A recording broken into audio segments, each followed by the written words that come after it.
Olá a todas e a todos, boa noite, sejam bem-vindos. O pessoal está chegando, a gente já vai iniciar o nosso encontro. Bom revê-los. Ana Clara, você está melhor? Está recuperando? Bom, pessoal, vamos lá. Boa noite, Isaac, seja bem-vindo, Augusto, Patrícia e todos demais. Bom, pessoal, vamos lá.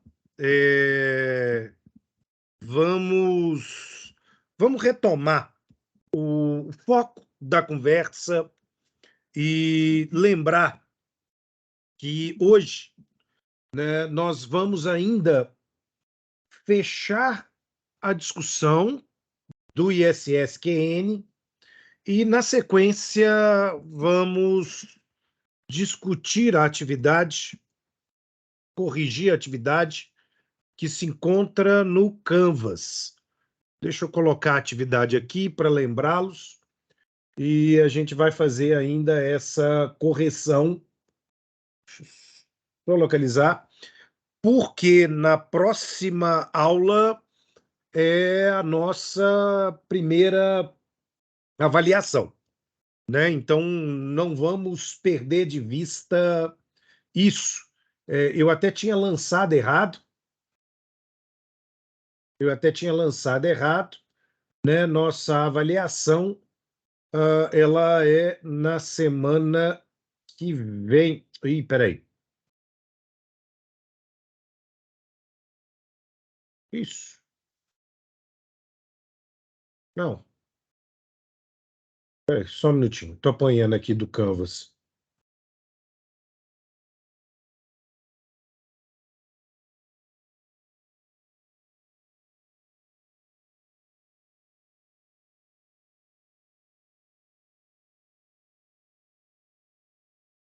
Isso, deixa eu abrir o Canvas aqui, só para deixar registrado.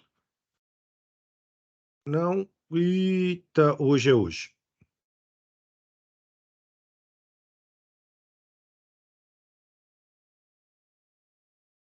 Cadê o Canvas? Achei. Bom, né, então só para deixar registrado, a nossa primeira prova é no dia 28. Ela vai estar disponível para vocês a partir das 7 horas da noite, o horário que começa a nossa aula, e vocês têm até o final do horário, às 10h30 da noite, para fazer a avaliação. Então, está aqui, vai ficar aqui disponibilizado para vocês a prova, né? Enfim.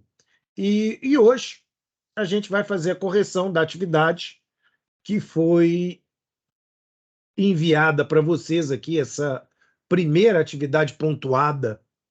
Vou já deixá-la aberta aqui para gente poder corrigi-la.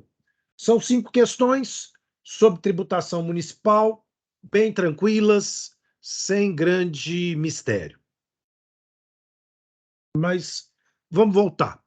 Vamos voltar para a nossa vaca fria. Vamos voltar para conversar sobre o ISSQN. Lembrando que o ISSQN fecha aqui a nossa trinca de tributos do município. E dentro dessa lógica, né, a gente viu, primeiro, quem é o contribuinte, né? Vimos que o contribuinte é aqui toda figura que preste serviço, não me interessa se pessoa física, não me interessa se pessoa jurídica, não me interessa se tem ou não estabelecimento constituído, prestou serviço, vai estar sendo tributado pelo ISSQN. A gente viu que eu tenho algumas situações de não incidência da tributação sobre serviços, como relação de emprego, trabalhos avulsos, serviços prestados pelos sócios gerentes, pelos diretores e membros de conselho consultivo, etc. Eu tenho também que observar uma questão importante. a Lei Complementar 116, de 2003, ela deixa a cargo da lei municipal definir se haverá ou não haverá a figura de um responsável tributário por substituição, e aqui é uma situação especial de substituição regressiva, ou também chamada de substituição tributária para trás. Para trás porque o fato gerador acontece e aquele que vem na sequência na cadeia, aqui o tomador, é quem vai ter transferida a responsabilidade tributária dos fatos geradores do passado. Então, o prestador realiza a atividade, o tomador, em momento posterior, faz aqui o recolhimento na fonte através de uma retenção. Significa dizer, o tomador de serviço, no momento de pagar os honorários do prestador, descontará o valor do ISSQN devido por aquele, né? Lembrando que é o prestador quem praticou o fato gerador e, portanto, é o prestador que vai se assumir aqui na condição de contribuinte, embora a lei complementar 116 possa autorizar essa transferência. Tá? Então, faz essa transferência e o substituto paga pelo prestador. Bom, isso é muito comum quando nós estamos diante de um grande prestador de serviço que consiga, perdão, de um grande tomador de serviço que consiga acumular e reunir aqui, de certo modo, um parque de prestadores à sua volta. Logo, é muito mais fácil, é muito mais simples a figura da concentração através aqui da criação dessa responsabilidade tributária, né? Então, de maneira bastante livre, a lei complementar deixa a cargo da lei municipal definir se ela vai ou não vai criar um sistema de substituição tributária. E aí é aquele ponto. Eu tenho municípios que podem ter, eu tenho municípios que não têm. Às vezes, um determinado serviço tem substituição tributária em Belo Horizonte e não tem Contagem, porque ele não é tão frequente em Contagem, por exemplo. Então, aqui é muito mais uma questão ligada ao desenvolvimento daquela prestação de serviço em espécie dentro da realidade, das características daquele município, né? Então, é uma questão de política fiscal. Política fiscal, adotar ou não adotar o modelo da substituição tributária, transferindo aqui ao tomador a responsabilidade pelo pagamento do tributo. Fato, fato, nenhuma lei municipal de nenhum município do Brasil pode transferir essa responsabilidade se o tomador for pessoa física, tá? Para que haja aqui a possibilidade de aplicação concomitante do artigo 6 da Lei Complementar 116 e a lei municipal só vai entregar a condição de responsável tributário por substituição para aquele que for PJ. Tá? Então aqui também é uma tranquilidade. Não precisa vocês ficarem pensando assim, nossa, então se eu contratar alguém para fazer uma obra por empreitada em meu nome, pessoa física, eu vou ter que pagar o ISSQN dele? Gente, eu não sabia. Não, não. Pessoa física não. Pessoa física está fora da jogada.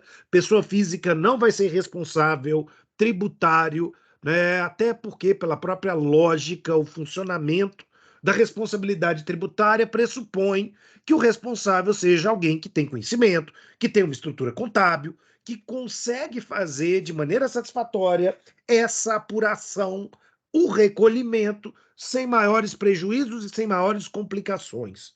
A verdade é que a responsabilidade tributária regressiva, ela vem para ajudar a evitar um cenário de pulverização de uma prestação de serviço que acabe conduzindo a uma sonegação, já que esse prestador ele pensa: ninguém vai lembrar de mim, eu sou petitinho, né? Ninguém vai lembrar que eu existo, logo eu não vou me preocupar em recolher o tributo. Não, não, o tomador vai por você, né? Olha que amigão. Né? O tomador vai por você, ele vai garantir que você terá pago o tributo a partir do momento que essa conta caiu para o nome dele, né? Para literalmente o CNPJ dele. E a não ser que esse tomador seja uma verdadeira mãe, o que seria algo bizarro no mundo empresarial, isso não vai acontecer. Isso não vai acontecer, né? Então, esse tomador ele vai agir com cautela e vai lidar aqui com o recolhimento do modo e da forma devida. O próximo ponto é um ponto que precisa ter a atenção chamada, tá? Porque, ao mesmo tempo que eu tenho aqui uma modalidade de planejamento tributário, eu tenho um risco de uma encrenca. E, de uma maneira bastante interessante, a OAB não, mas concursos públicos ligados ao universo da fazenda gostam de explorar esse ponto que nós vamos entrar agora. Bom, nós estamos falando sobre a figura do aspecto espacial do direito tributário correlato ao ISSQN. Quero fazer aqui um ponto, uma parte, né? Muita gente pode achar que quando eu estou falando sobre o aspecto espacial, pode ser alguma coisa tirada aqui do Star Wars, mas enfim, não. O aspecto espacial é nada mais, nada menos do que a definição de quem é o sujeito ativo, para quem o prestador de serviços vai pagar o ISSQN.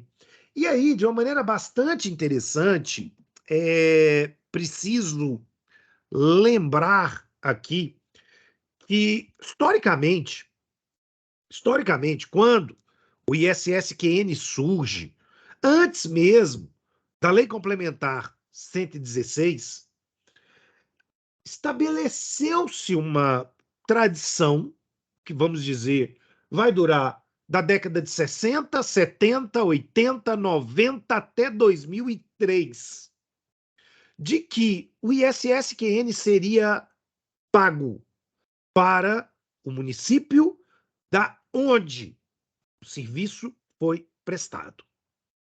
Eu estou falando de história, eu não estou falando de hoje. Atenção, eu não estou falando de hoje. Eu estou falando que, historicamente, a gente viveu um movimento onde eu pago o ISSQN para o município da onde eu realizei uma prestação de serviço até a Lei Complementar 116.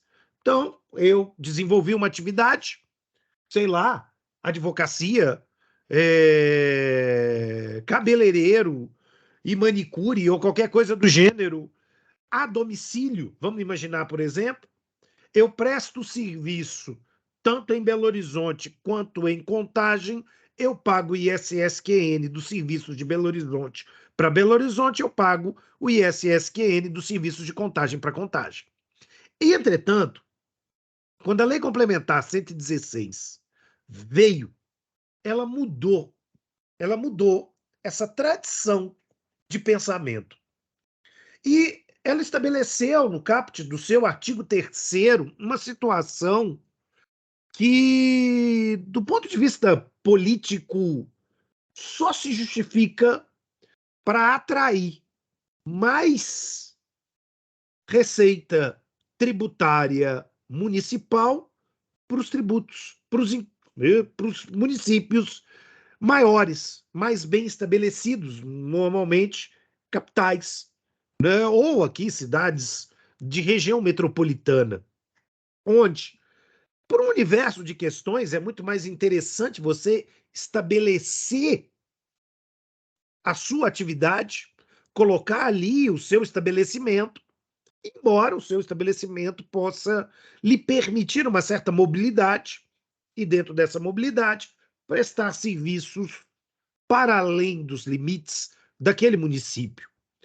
Então, vamos imaginar aqui que, né, a partir da Lei Complementar 116, estabelecemos um marco fixo para a prestação do serviço computar ou transmutar-se em crédito tributário para um determinado município. E o critério definido pelo CAPT aqui foi muito simples, e isso abre uma situação de planejamento tributário muito importante.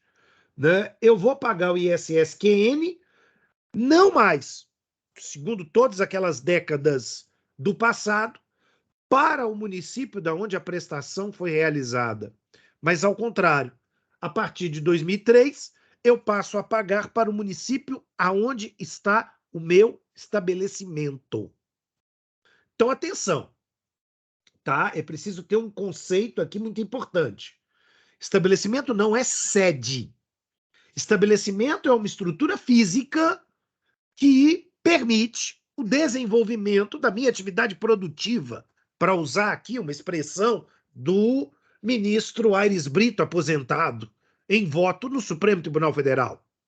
Para eu definir estabelecimento, eu preciso ter aqui a organização da minha atividade produtiva de modo a ter ali, vamos dizer, a minha não apenas sede administrativa, mas os elementos operacionais para a realização daquele trabalho.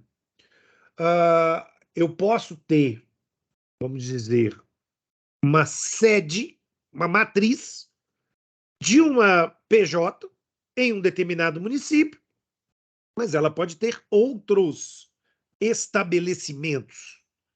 Né? Vamos imaginar aqui uma situação de um prestador de serviço, como o barbeiro, seu Elias, né? A barbearia do seu Elias, uma barbearia super famosa, né? Na região metropolitana. E essa barbearia, ela pode, então, ter lojas em Belo Horizonte, ter lojas em Contagem, ter lojas em Betim, ter lojas em Nova Lima, enfim. Cada estabelecimento, individualmente, vai ser analisado. Cada estabelecimento, individualmente, vai ser considerado. Os serviços prestados pela loja de Nova Lima serão pagos a Nova Lima, os serviços prestados pelas lojas de Belo Horizonte para Belo Horizonte. Ponto. E tudo bem. Né? Eu tenho ali uma unidade produtiva destacável, identificável. Né? Ele tem ali um espaço no qual ele está desenvolvendo aquela atividade. E aí, tudo bem. Tudo bem. Mas qual é o X da questão? Isso, principalmente pós-pandemia, ganha um contorno absolutamente diferente. Né? Eu posso prestar serviços, dependendo de qual é o meu serviço, à distância, remoto. Como advogado, eu posso ter causas em Brasília, eu posso ter causas em Recife, eu posso ter causas no Rio Grande do Sul e em Belo Horizonte, ou em Contagem. Mas o meu serviço, caso eu tenha um estabelecimento único, como é o meu caso, caso eu tenha um estabelecimento único, vai pagar ISS para o município do estabelecimento, ou seja, Belo Horizonte. Belo Horizonte. Isso é, de certo modo, um mecanismo de planejamento tributário. Ora, por quê? Eu posso fazer uma avaliação, quantificar na ponta do lápis quanto eu pagaria de ISS-QN em Belo Horizonte e, eventualmente, perceber que, às vezes, pode ser mais interessante, como prestador de serviço, mudar para Nova Lima, mudar para Contagem. E, sim, lidam com alíquotas do ISS-QN, por exemplo, mais baixas. Belo Horizonte vai me cobrar aqui 3%, Contagem vai me cobrar 2,5%, Nova Lima vai me cobrar 2. E dependendo da situação, eu ainda posso pensar assim: ah, mas é chique, né? Eu vou ali para o Vila da Serra, eu vou ali para o Vale do Sereno.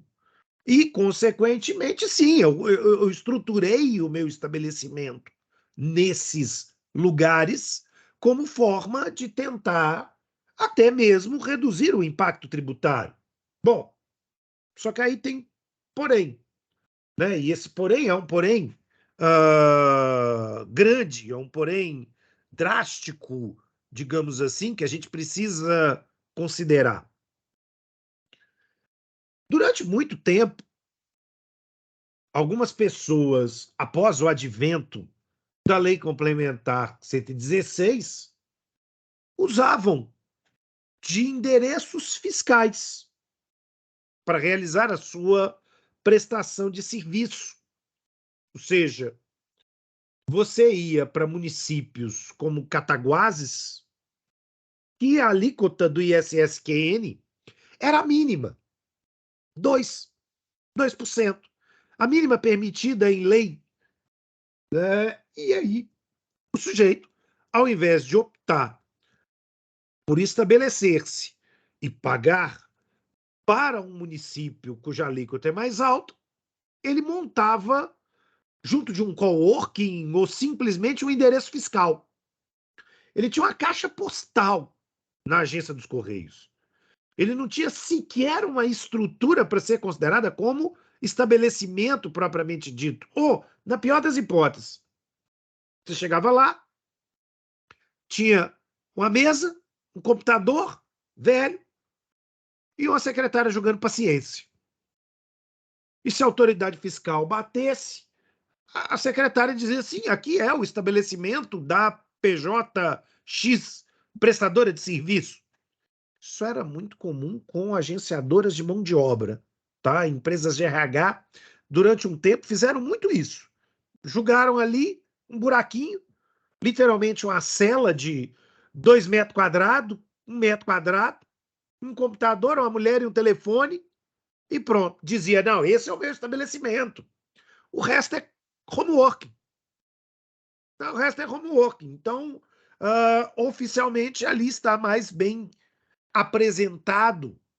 E aí, é óbvio, o fisco começou a criar caso. Né? O fisco começou a perceber que esse estabelecimento era um estabelecimento fake. O cliente não era atendido ali, não havia nenhuma atividade intelectual ou até mesmo braçal de prestação de serviços acontecendo dentro daquele ambiente.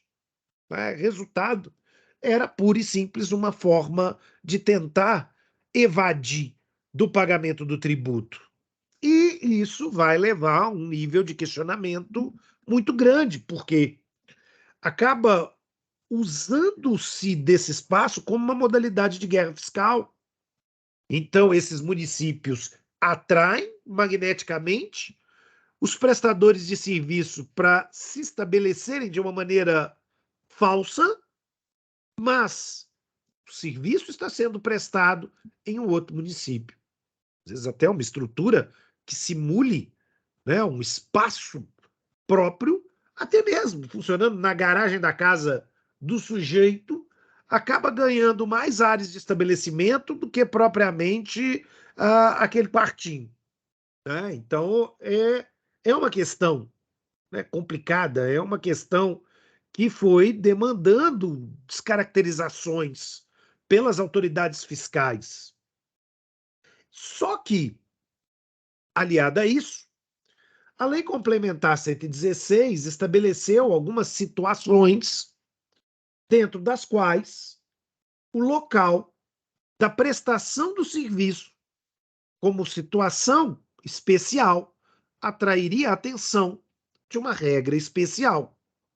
E aí, nesse caso, sem anular o CAPT, é claro, afinal de contas, eu tenho mais de 260 serviços na lista anexa, um grupo, principalmente ligados à construção civil, espetáculo circense, realização de shows, montagem de palcos e andaimes, construção de pontes, entre os incisos do artigo 3º, vão aparecer, né? E aí, nesse caso, eu deixo de analisar o município do estabelecimento e eu passo a ter como credor o município da prestação, partindo do pressuposto que essa prestação, então, ela acontece fora do estabelecimento. É o caso, por exemplo, de construção civil, né? Ninguém vai construir um prédio dentro do estabelecimento do próprio prestador. Não funciona, não é isso, né? Então, diante desse contexto,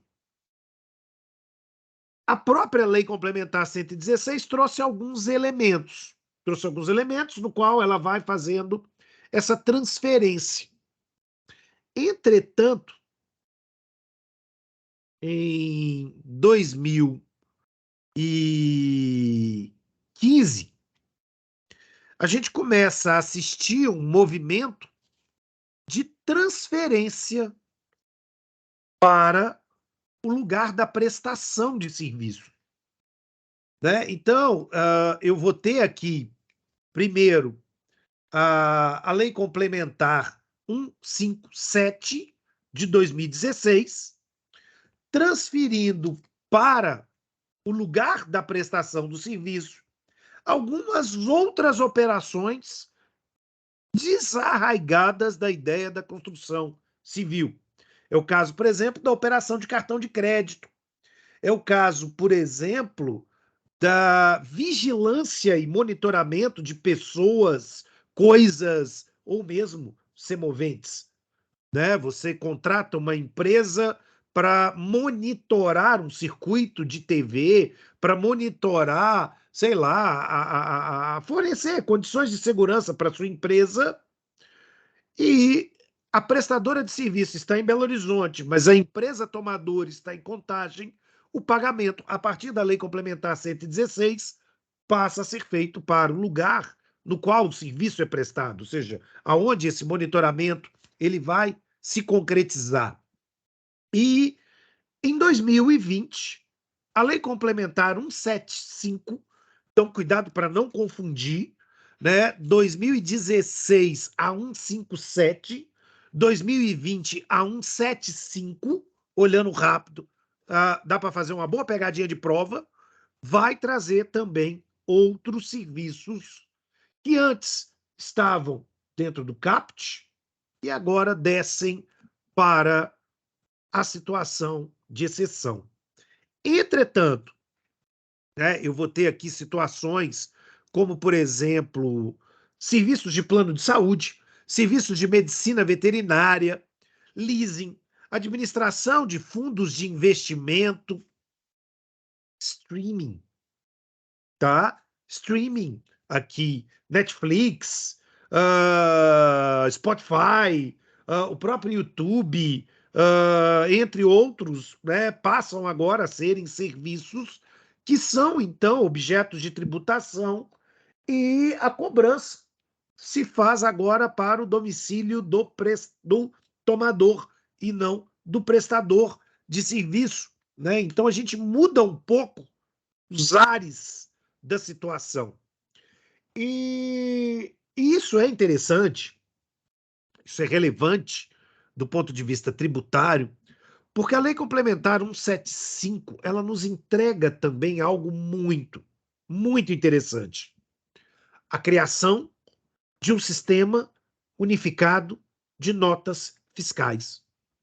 Eu crio um comitê gestor das obrigações acessórias do ISSQN, com o objetivo de padronizar eletronicamente a emissão de notas fiscais em todo o território brasileiro. E isso é interessante, né? Porque mostra para nós que talvez a tendência seja mais dia menos dia, o caput do artigo 3º ser totalmente esvaziado e a gente passar a lidar com aquilo que era antes da Lei Complementar 116, com uma transferência total do domicílio do prestador para o domicílio do tomador do serviço, né? E isso é uma tendência. Aliás, isso é o que aconteceria, eu não vou nem dizer acontecerá, porque eu não sei me colocar como um otimista, quando se fala sobre a criação de um imposto único sobre comércio, né? O IVA ou IVA, como alguns querem chamar aqui. Se o IVA for levado adiante, ele com certeza vai gerar uma tributação sobre serviços, mas também sobre venda de mercadoria e até sobre industrialização, simplificando pelo menos uns 3 a 8 tributos dentro de um mesmo catálogo e dentro de um mesmo fato gerador. Mas aí aquelas coisas, são cenas para um próximo capítulo que a gente depende ainda de uma tramitação razoável da legislação no Congresso Nacional.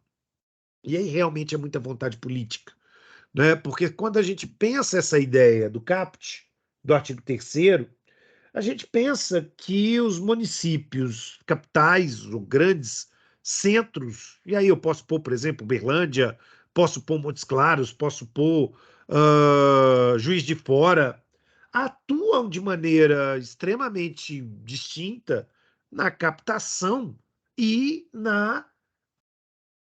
no recebimento de prestadores de serviço, né, que podem se deslocar para prestar o seu serviço à distância, pagando para uma determinada municipalidade, onde, eventualmente, isso pode ser interessante, né? Mas, enfim, logo, o que nós estamos vivendo aqui é uma situação bastante peculiar, né? A Lei Complementar de 2016 cria uma situação e, consequentemente, uma alteração legislativa em 2020 muda também o cenário, ampliando consideravelmente as possibilidades de desenvolvimento para o local da prestação de serviço, rompendo com uma tradição de 20 anos já, né, de 20 anos, de se preocupar com o lugar do estabelecimento do prestador. Aqui, né, então, está uma questão, como eu disse, a Lei Complementar 175 de 2000 cria esse comitê gestor das obrigações acessórias. Então, a gente passa a ter um modelo único de nota fiscal para ser preenchido online, porque, imagina, um prestador de serviço que atua a nível nacional em diversos estabelecimentos, em diversos municípios, como, por exemplo, a Netflix. Ela simplesmente ia ficar maluca tentando entender a legislação municipal lá da Conchinchina do gato de cabeça para baixo. Logo, né, há aqui uma preocupação em uma padronização também, em uma contrapartida, né, para esse município. E isso é curioso porque, de acordo com então as alíquotas municipais, a construção do preço final da Netflix, por exemplo, pode diminuir. Oi, Isaac, boa noite. Boa noite, professor. Desculpa, qual que é a lei que o senhor falou que fez essa padronização de notas fiscais? É de Lei 2000? Complementar 175 de 2020. 2020, Ah, certo, certo, obrigado. tá? Então, com essa lei, novos serviços passaram também a ser objeto de tributação, gerando crédito para o município da prestação, e também criamos aqui esse mecanismo do Comitê Gestor Nacional para Unificações de Notas Fiscais, né? Então, isso facilitou a vida, porque senão realmente o empresário brasileiro, com mais de uma atuação municipal, ia simplesmente surtar, Isaac. Ia simplesmente surtar. Né? Antes disso, realmente era uma loucura, porque, inclusive, te obrigava a ter aqui uma situação de inscrição municipal, né? Você tinha que se inscrever, e aí imagina, você tem que se inscrever em todos os municípios, E às vezes você está prestando um serviço e você às vezes nem se dá conta de que você pode estar no município dentro do qual você nem inscrição tem. É um problema, por exemplo, quando a gente pensa com a situação do médico veterinário. E aí é engraçado, porque no primeiro momento, com a lei complementar 175, as pessoas pensaram assim: ué, mas veterinário? Ah, mas veterinário tem a clínica dele, ué. Olha o estabelecimento ali. Tá ali o hospital, tá ali a clínica, tá ali. Mas qual é o problema? O veterinário de grandes animais. O veterinário que atende cavalo, boi, é ele que vai ao local. Não é, consequentemente, o inverso. Né? Você não transporta um boi numa emergência da noite. Então, consequentemente, fica muito mais fácil esse tipo de locomoção. E aí acaba que essa prestação do serviço ela vai se dar em um outro município, e esse município é quem vai aqui receber esse tributo. E, novamente, o prestador de serviço precisa ter, então, cuidado, porque quando ele acessar esse sistema para emitir nota, ele tem que lembrar que ele não está tirando a nota no seu domicílio, mas ele está tirando a nota no domicílio da onde a prestação de serviço veio a acontecer. Num primeiro momento, muita gente ficou meio que, sei lá, né, perdido. Hoje não. Nós já estamos aqui há mais que um tempo acerca dessa experiência, então as coisas ganharam um outro contexto. Mas os municípios maiores não gostaram. Não gostaram da lei complementar 175, né? Porque imagina, a Netflix consegue fazer a prestação do serviço dela, recolhendo o ISS-QN, se a regra fosse a do CAPT, para um único município. E possivelmente esse município seria São Paulo, Rio de Janeiro, né? E imagina quanto de receita tributária ele estaria recebendo por conta dessa situação, né? Quando a gente muda e passa para os incisos, a gente pulveriza. A gente pulveriza mais municípios que, a princípio, não receberiam, vão então estar agora na fila de pagamento desses prestadores de serviço. E aí é interessante que a Lei Complementar 175 ela deu uma moeda de troca. Ela deu uma moeda de troca.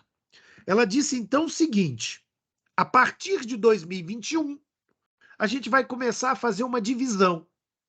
Então, o município do estabelecimento do prestador ficaria com 33,5% da tributação do ISS-QN e o município do tomador 66,5%. No ano de 2022, 15% para o município do prestador e 85% para o município do tomador. E, por fim, a partir desse ano, né, 2023, zero para o tomador e 100% para o município do prestador. Né? Quer dizer, para o município do tomador. Zero para o prestador e 100 para o tomador. Né? Então, durante 3 anos, escalonamos uma transferência de receita tributária prevista na Lei Complementar 175 para que os municípios maiores, que eram aqui credores dessas prestações, se adaptassem, não perdessem de tudo a situação. Fato. A proposta de um EVA leva em consideração, eventualmente, também essa zona de transição. A gente pode esperar que uma emenda constitucional não vai mudar da água para o vinho de maneira radical toda a relação de definição de credores e devedores sobre risco de municípios grandes, mais uma vez, aí eu estou falando principalmente de São Paulo e Rio, tentarem criar uma grande sabotagem dessa perspectiva. Né? Então, dentro dessa lógica. Oi, Isaac. Desculpa te interromper, professor. Não, Isaac, fica à vontade. Você pode interromper a hora que quiser. Beleza. Essa mudança do município tomador vai ser para o município do tomador de serviço ou para o Isso. município onde o serviço é prestado? Não, desculpa. Do município onde o serviço é prestado. Porque Ah, tá. realmente, você está coberto de razão. Eu posso ter uma situação em que o tomador tem um município, o prestador está em outro município e o serviço é prestado num terceiro. Perfeito? Certo. Ou Entendi, seja, obrigado. imagina, eu contrato alguém para instalar uma piscina no meu sítio em, sei lá, Igarapé, né? Eu moro em Contagem, o instalador de piscinas é de Betim, mas o lugar onde o serviço vai ser prestado vai ser Igarapé. Então vai recolher ISSQN para Igarapé. Acaba que a gente fala município do tomador, mas é porque onde o tomador, na grande maioria das vezes, está, é para onde o seu serviço acaba sendo prestado. Mas a sua observação ela é extremamente correta e pertinente, Isaac. Me corrijo, tem toda a razão. Né? Então é para onde o serviço vai ser prestado. Agora, né, se eu estou diante de uma situação onde o prestador ele não tem domicílio, e estamos na regra geral ainda do CAPT, nós vamos, não tem domicílio, não tem estabelecimento, nós vamos tomar como referência o seu domicílio. Né? Então, imagina, situação comum. Lembro de, de ver, né? Às vezes vocês, recém-formados no ano que vem, vão começar a advogar e vocês não vão ter estabelecimento próprio. Alguns podem optar por continuar advogando em casa, trabalhando de home office, fazendo reuniões remotas com clientes, etc, etc. Né? Você não tem estabelecimento. E aí eu não estou falando nem de coworking, eu não estou falando nem de domicílio fiscal. Né? O seu escritório ele não tem registro e, consequentemente, não tem definição de estabelecimento. E dentro dessa lógica, a única forma de te situar espacialmente, geograficamente, é tomar então o seu domicílio como elemento referencial para fins de tributação, com base no caput do artigo 3º. Aí eu vou ter essa situação. Né? Eu vou ter essa situação. E vale também, né, que no caso de serviço importado, já que o prestador está fora do país, nós vamos tomar como referência o estabelecimento do tomador, né, aqui. Ou, na verdade, o lugar da prestação do serviço que veio a ser importado. Né? E aí eu sei que alguém pode virar e falar assim, mas serviço importado? Sim, eu tenho alguém que vem de fora do país para prestar um determinado serviço. Imagina, por exemplo, um grande cirurgião que vem ao Brasil só para fazer uma cirurgia, ou alguém que é especialista em manutenção de determinadas máquinas e não tem, vamos dizer assim, muito concorrente no Brasil para justificar a sua contratação interna e, consequentemente, ele vem ao Brasil para prestar o serviço. Né? É um caso de importação de serviço.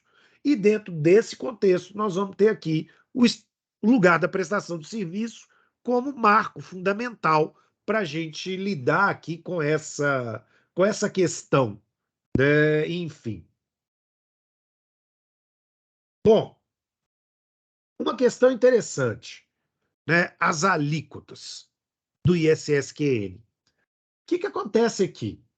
A Lei Complementar 116, ela estabelece as nossas alíquotas máximas para tributação sobre serviço.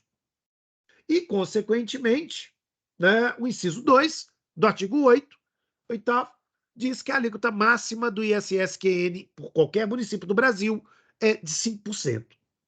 Ao passo que o artigo 88 do ADCT, lá na Constituição, o ato das disposições constitucionais transitórias, define para nós que o ISSQN terá como alíquota mínima 2%.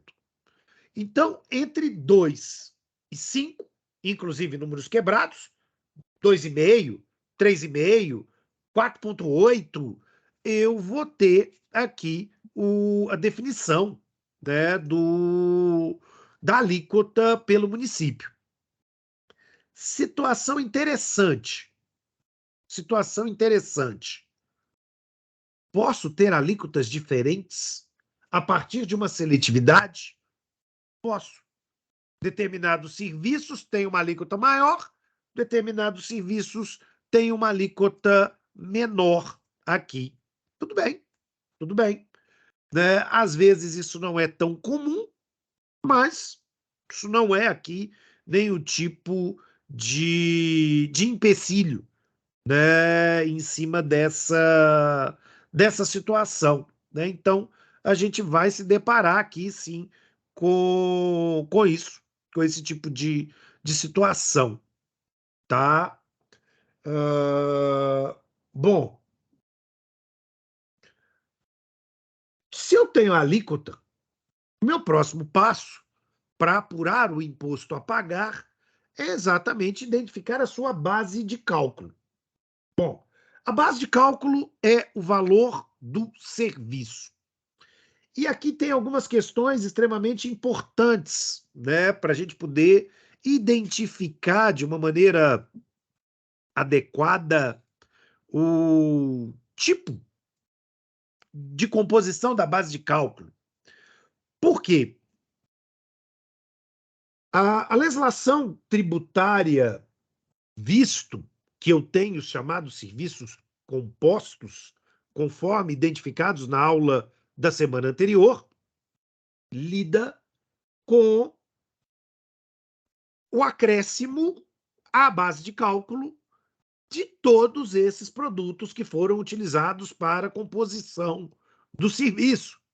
Né? Não é à toa que a gente tem aqui uma súmula dos 274 do Superior Tribunal de Justiça, que vai estabelecer para nós que serviços de natureza hospitalar devem ser computadas as diárias, a alimentação, os medicamentos e tudo mais que compôs aqui a realização da prestação de serviço. É claro que essa súmula 274 do STJ, ela está falando de hospitais, mas ela está sinalizando para nós que, consequentemente, todos os valores de produtos que foram utilizados serão, então, objeto de agregação da base de cálculo. É interessante, né, que a gente leve em consideração aqui, então, que esses elementos entram para a composição do conceito de preço do serviço. E aí eu vou pegar o preço do serviço e multiplicar pela alíquota e, consequentemente, vou chegar ao ISS-QN a pagar por aquele serviço. O ISS-QN, ele é um tributo que a doutrina tributária gosta de denominá-lo de tributo eventual. Cuidado com a pegadinha. Tributo eventual não quer dizer que ele acontece de vez em quando. É um tributo que acontece a cada evento. Qual evento? O serviço prestado. Então, se durante o apanhado de um mês eu realizei uma prestação de serviços, eu vou pagar tendo por base essa prestação. Se eu, por outro lado, realizei 200 prestações de serviço, eu vou pagar, consequentemente, por essa prestação. Lembro vocês um detalhe da aula passada. Não me importa o recebimento dos honorários. Eu pago pelo serviço prestado, não pelo dinheiro recebido. Às vezes eu presto um serviço, vamos imaginar aqui, um cliente me contrata, eu cobro dele X e o filho de uma égua me dá o cano. Ele me paga só uma parte, ou na verdade ele acaba que não me paga. Resultado prático, né? Eu fico sem ter como pagar ao fisco, mas isso não é um problema do fisco, isso é um problema meu. O fisco vai me demandar o pagamento do tributo em cima do preço que eu dei, em cima do contrato fechado, consequentemente. E razão meu, se eu não recebi. né? Ou seja, nada é tão ruim que não possa piorar. Eu não recebo e ainda pago tributo. Sim, e isso é uma situação fática que, de uma maneira bastante comum, provas de concurso jogam essa questão. Porque, pensando com o raciocínio do leigo, acha-se que, na verdade, o ISS incidiria sobre a parcela econômica recebida pelo prestador. E não, é pela parcela econômica contratada, ainda que o recebimento tenha se dado de maneira não completa, né? Ainda que haja o inadimplemento do tomador do serviço. Então, muito cuidado com isso, para não cair aqui numa pegadinha, né? Para não cair aqui numa pegadinha. Bom, então, agora a gente entra numa outra situação extremamente interessante. Curiosamente, a antiga lei sobre tributação sobre serviços era o Decreto-Lei 406 da década de 60, 68. E o Decreto-Lei 406, ele foi revogado em parte, mas não totalmente, pela Lei Complementar 116, de modo que ficou algumas coisas sobre a tributação sobre serviços. E aí, uma das coisas mais interessantes, é a figura da tributação dos profissionais liberais. Bom, o que acontece aqui? Visando a capacidade contributiva desses profissionais liberais, dado o fato que o Código Civil exclui do conceito de empresário essas pessoas, ou seja, esses profissionais liberais, eles não podem constituir, através de um vínculo associativo, uma sociedade empresária, eles só podem constituir as chamadas sociedades simples. E não confundam sociedade simples com sociedade regulada pelo simples, pelo amor de Deus. São coisas bem diferentes, tá? Na sociedade simples é a sociedade não empresária, como diz o Código Civil. Eles, por exemplo, não podem emitir duplicata. Eles, por exemplo, não podem realizar aqui pedido de falência, a recuperação judicial, entre outras questões. Mas, enfim, se esse serviço é prestado pela sociedade, onde há uma relação de pessoalidade dos seus sócios com a execução do serviço, ainda que com concurso de empregados, vai gerar aqui um sistema de apuração diferente. Nós não vamos nos preocupar, com o valor total de serviços prestados naquele mês. Nós vamos estar diante de uma situação chamada de ISSQN com base de cálculo fixa. E aí, olha que coisa interessante. A base de cálculo, ao ser fixa, ela não varia. E pouco me importa se essa sociedade prestou 20, 30, 100, 200 mil serviços, na verdade, né? Mas isso aqui a gente precisa entender o seguinte. Isso é uma opção. Isso é uma opção. Você tem direito a esse benefício, e aí, embora o Decreto-Lei 406 de 68 seja uma lei nacional, todo município tem que, na sua lei local, regular esse benefício sob risco de inconstitucionalidade por omissão. Poderia até falar da possibilidade de impetrar o mandado de junção para forçar o judiciário a criar uma regra de definição de padrões para pagamento do ISS fixo. Mas eu posso também optar por pagar pelo sistema do Simples. Eu posso optar por pagar evento a evento se eu estiver no sistema do lucro presumido ou do lucro real.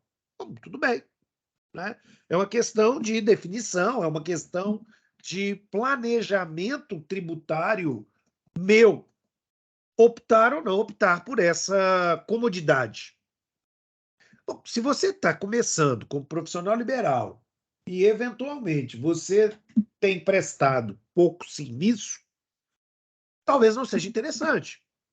Agora, se você está prestando serviço com grande volume, a possibilidade de utilização do ISSQN fixo reduz de maneira absurda a sua tributação sobre serviços. Fala, André. Professor, existe alguma limitação para esse benefício ser cessado, por exemplo? Sim, vou chegar nele já já, meu caro. Sim. Beleza.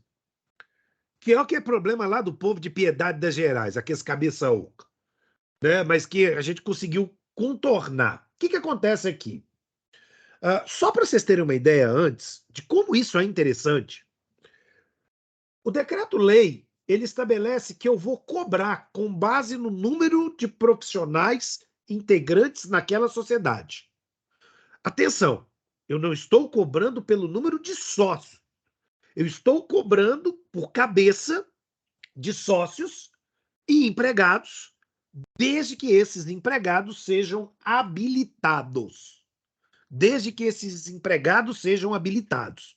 Então, eles fazem parte da estrutura daquela sociedade profissional. Ok, eu vou pagar. Então, bom, vamos fazer uma conta de padeiro rápida aqui. Né? Eu tenho uma sociedade de advogados, a minha sociedade tem três sócios, mais três advogados associados, mais dois estagiários, dois maravilhosos estagiários, né? Então, mais dois estagiários. Qual é o ponto? Quem são os profissionais habilitados? Sócios e os advogados. Os estagiários não contam como profissionais habilitados. É preciso estar inscrito no sistema. Isaac, a gente exclui os estagiários, mas você exclui, por exemplo, boy, você exclui, por exemplo, secretária, você exclui esse pessoal, né? Enfim, quem é que realmente está habilitado para desenvolver aquela atividade? Os sócios e os estagiários, e os advogados. Então, olha só que coisa interessante, né? Em Belo Horizonte, eu estou aqui com o dado de 2019, mas depois eu posso puxar o atualizado. Eu estaria pagando, se eu não optasse por pagar em 3% sobre todo o serviço prestado pela sociedade, porque perceba que isso seria algo muito maior, eu vou pagar R$ 288,43 por cabeça. Por cabeça. Então, eu vou pegar 288,43, multiplicar por 6, e é esse o valor que eu pagaria de ISSQN, independente se eu tive ou não tive serviço prestado naquele mês, quanto serviço eu tive e etc. Quando eu opto por essa modalidade de ISSQN com base fixa, inclusive, eu acabo ficando dispensado de emitir a nota fiscal de serviço, porque ela é inútil. A nota é uma obrigação acessória que serve para que eu preste contas ao fisco municipal sobre quantos serviços eu prestei para verificar se o tributo que eu estou recolhendo está correto ou errado. Mas aqui é fixo. O fisco sabe, então, quantos são os profissionais que estão cadastrados e, consequentemente, esse pagamento se faz per capita. Esse pagamento se faz maravilhosamente per capita. Ponto. Aí o André fez uma colocação, que é uma colocação extremamente importante. Ah, mas quais são os limites?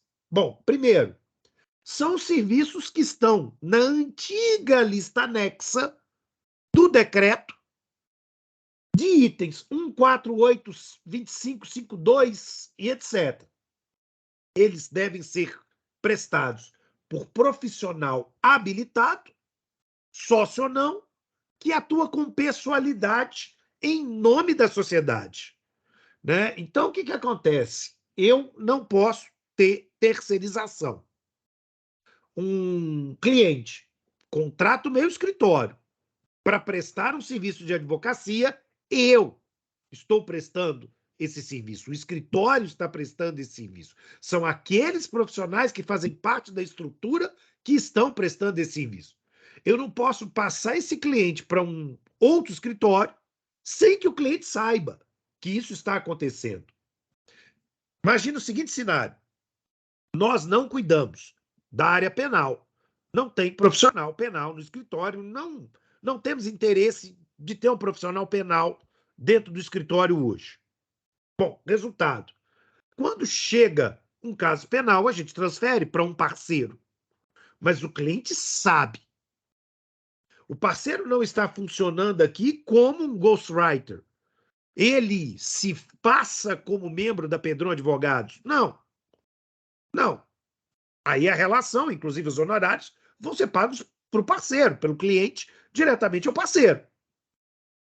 Agora, a legislação, então, fixa estes profissionais como profissionais não empresários e, portanto, merecedores desse benefício.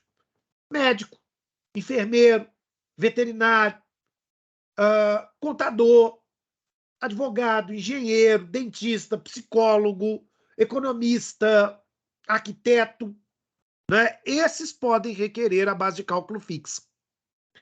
Só que aí a gente entra nos elementos impeditivos, que é a pergunta do André. Não podem estas pessoas agirem, primeiro, né, tendo na sociedade um sócio pessoa jurídica. A sociedade tem que ser formada por pessoas naturais, tem que ser formada por pessoas físicas e só pode ter profissional habilitado dentro dessa sociedade. Exemplo, uma sociedade de advogados não pode ter um sócio contador, não pode ter um sócio administrador de empresas, porque ele não tem a habilitação legal para prestar aquele serviço. Aí ele quebra os elementos condicionantes para o recebimento do benefício. Aí não rola. Bom, essa sociedade, ela não pode ter natureza comercial. Ou seja, ela não é uma sociedade limitada empresarial. Ela é uma sociedade simples. Ela é uma sociedade simples. Portanto, ela não tem registro na junta comercial. Ela tem registro, via de regra, no cartório de pessoas jurídicas. Ou nós, advogados, que registramos nossa sociedade de maneira direta na própria ordem dos advogados. Ok? Mas eu, então, não posso estar registrado na junta comercial. Não posso. Porque aí eu descaracterizo. Eu não posso adotar a forma de uma SA. Eu não posso adotar a forma de uma sociedade empresária limitada. Muito embora exista a sociedade simples LTDA. E isso não tem problema. O Supremo Tribunal Federal e o Superior Tribunal de Justiça têm entendimentos dizendo que não tem problema. Eu posso ter uma sociedade limitada simples e está valendo. Só não posso quando o meu conselho me proíbe. Caso clássico, nós advogados. O Estatuto da OAB proíbe a sociedade simples limitada de advogados. A sociedade é uma sociedade simples com responsabilidade ilimitada. Né? É uma merda. Ou seja, o meu patrimônio e o patrimônio da sociedade se confunde. O patrimônio dos meus sócios se confunde com a sociedade, de modo que, no final das contas, parece que o meu patrimônio se confunde com a dos meus sócios. E aí vira uma suruba muito maluca. né? Mas, enfim. Aí é aquele estresse. Você tem que saber quem você chama para sócio. Mas tudo bem. Fala, André. Professor, por exemplo, um trabalhador que foi contratado por um contrato de experiência, seria por exemplo, um profissional habilitado? Ou pela empresa? Desde que esse profissional habilitado tenha a mesma habilitação dos sócios e dos demais. Ah, entendi. Imagina, uma clínica médica. Eu posso contratar um médico como empregado por contrato temporário. Beleza, tem estresse, mas ele é médico. Ele tem que ter uma atividade que é comum aos próprios sócios, né? Então, esse é o ponto. Situação interessante, André. Eu até posso ter um sócio com mais de uma habilitação. Eu posso ter um sócio que ele é formado em contabilidade, ele é formado em direito. Mas naquela sociedade ele não exerce atividade como contador. Ele só exerce como advogado, como todos os outros. Beleza, sem problema. Eu não posso macular, eu não posso manchar, né? Agora, é interessante que entende-se também é que nem todos os sócios, salvo proibição do conselho profissional, precisam ter a mesma atividade. Eu posso ter uma clínica médica onde eu tenho um médico, mas eu tenho um enfermeiro, porque a atividade do enfermeiro auxilia o médico. É uma clínica de ortopedia e eu tenho um fisioterapeuta.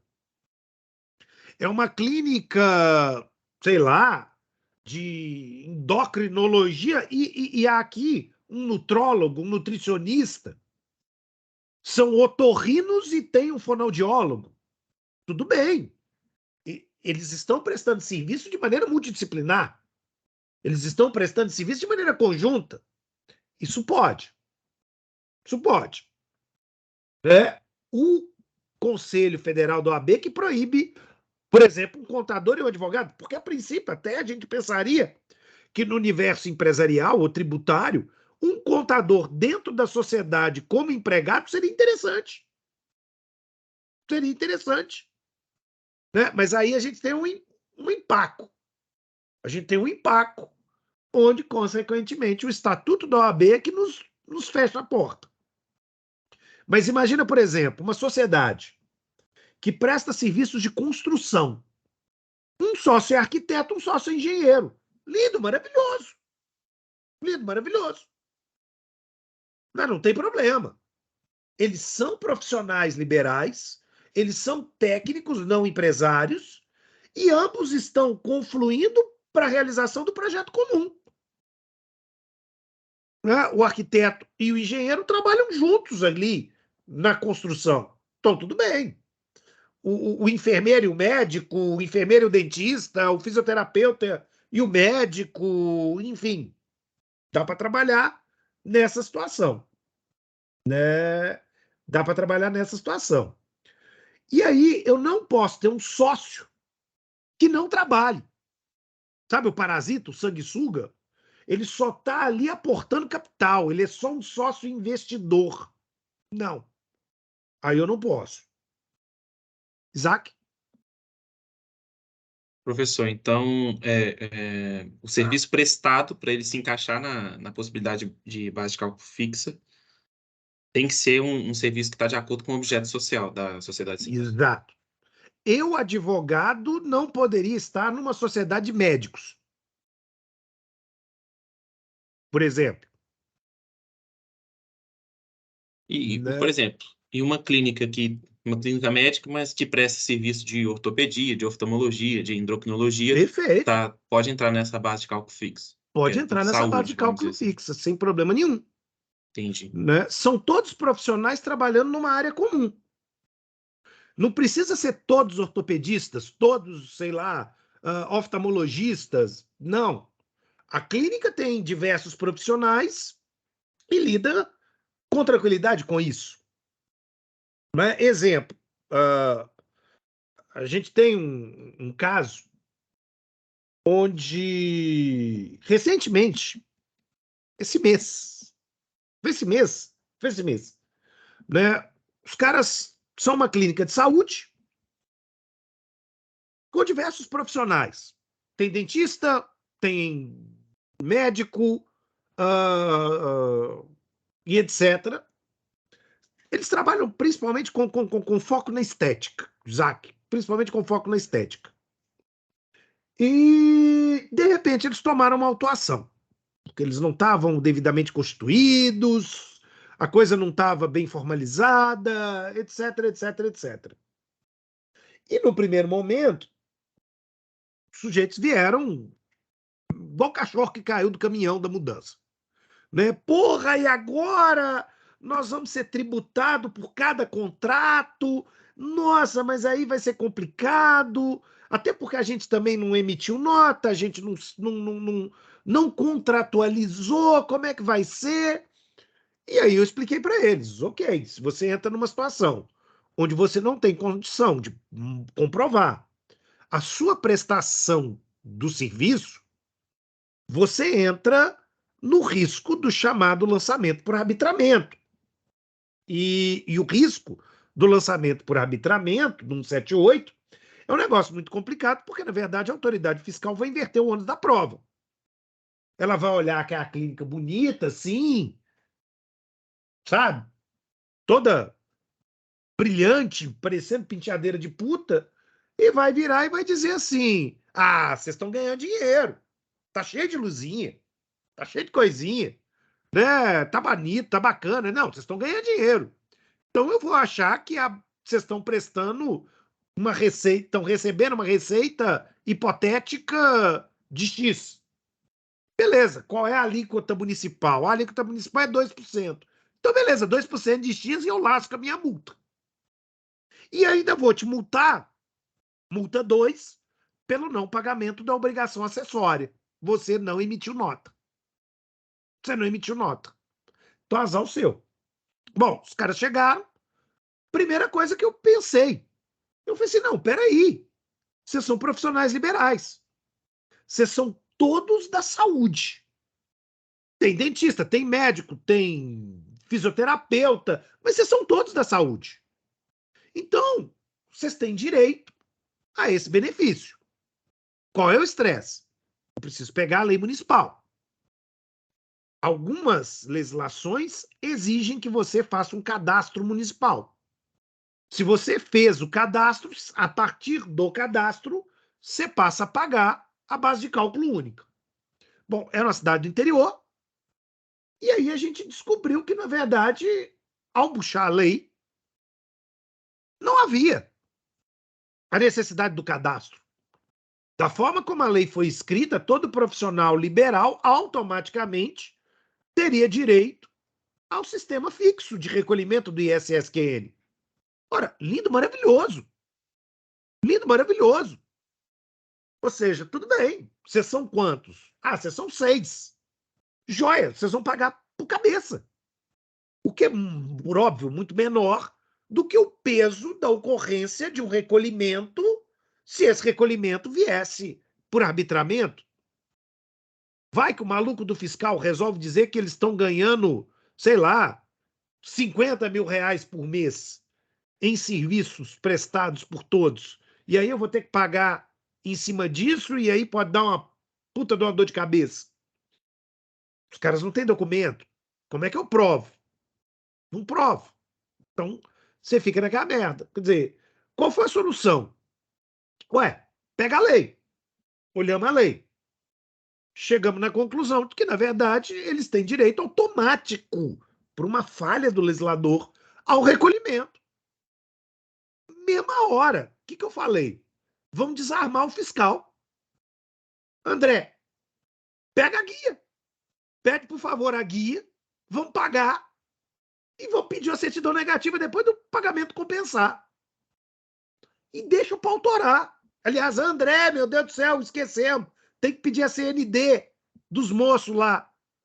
Amanhã, me lembra. Amanhã tem que pegar a CND desse povo.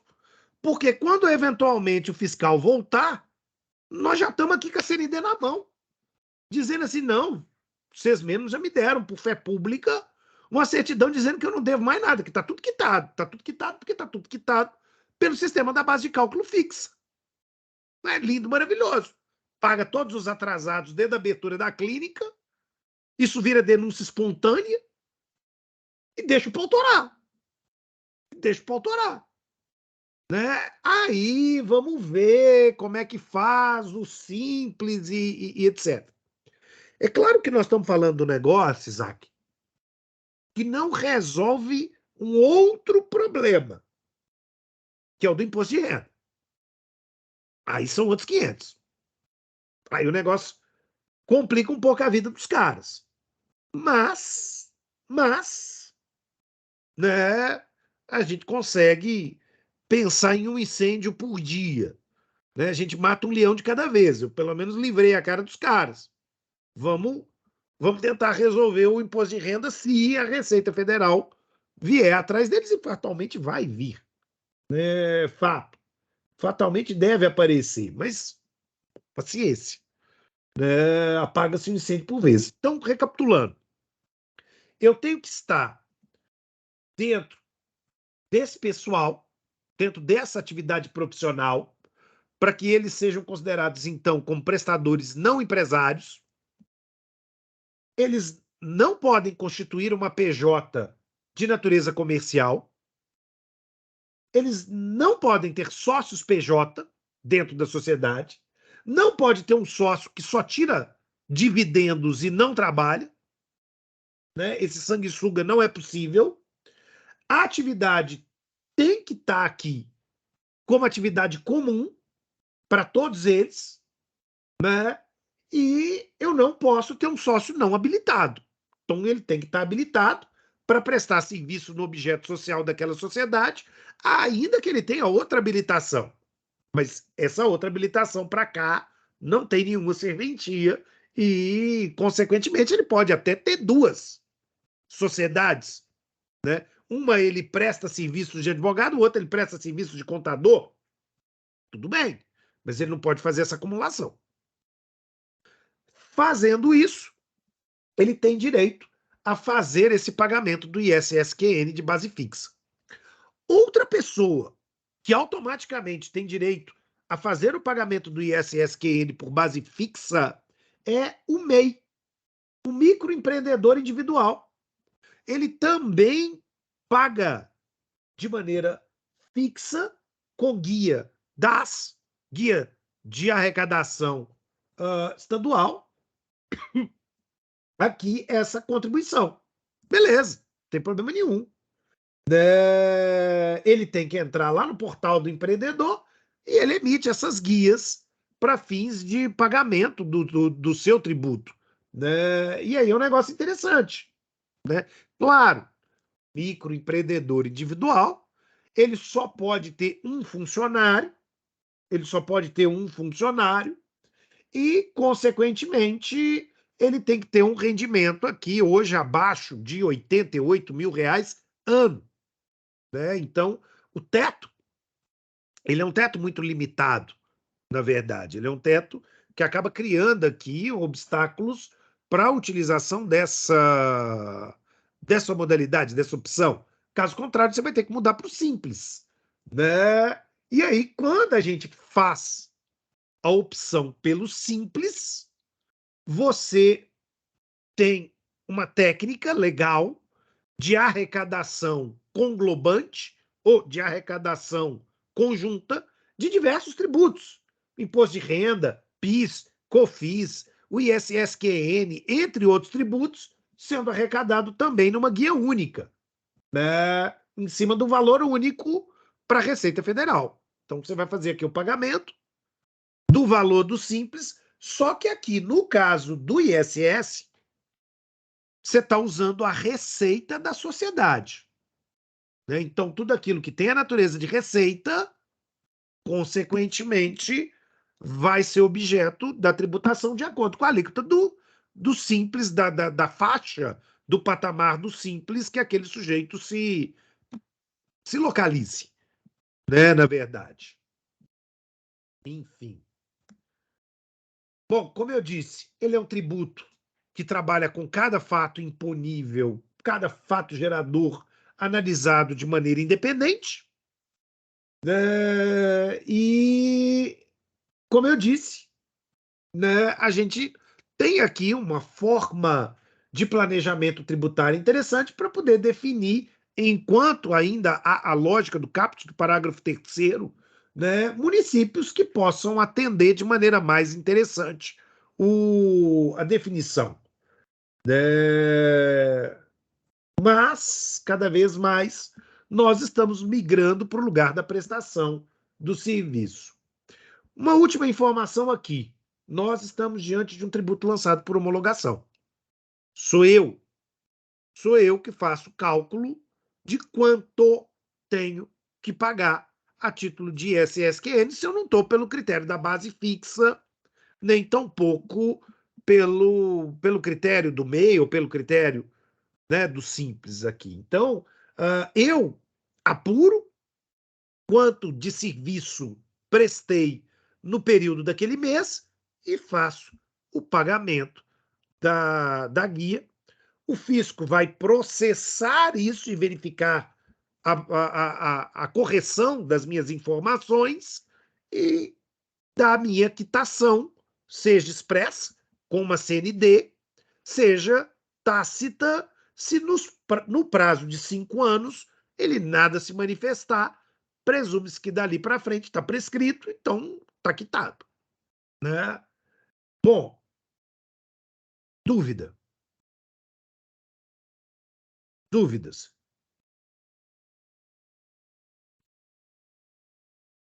Pessoal, repete o lançamento, por favor. Sim, o lançamento ele se dá por homologação, Isaac. O que isso significa? Todo o trabalho de cálculo do valor a ser recolhido se faz no momento de pagamento pelo contribuinte. O contribuinte apura quanto de serviço ele prestou, joga na base de cálculo e vai lá e paga. Uma vez que ele fez o pagamento, o fisco vai processar esse pagamento para verificar se ele foi correto ou não. Se o pagamento foi menor, o fisco vai cobrar a diferença nos próximos 5 anos. Se o pagamento foi correto, de duas uma. Ou o fisco te dá uma certidão negativa, CND, certidão negativa de débitos, ou ele fica em silêncio.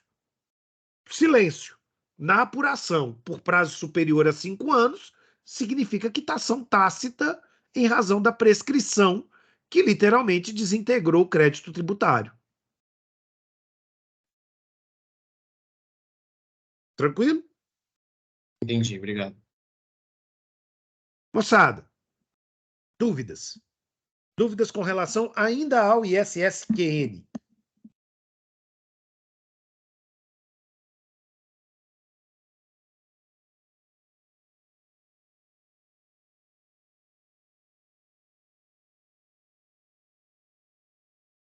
Posso que o André está comendo um hambúrguer, por isso que hoje ele nem ligou a câmera. Né? E veio do escritório para casa falando que ia comer hambúrguer.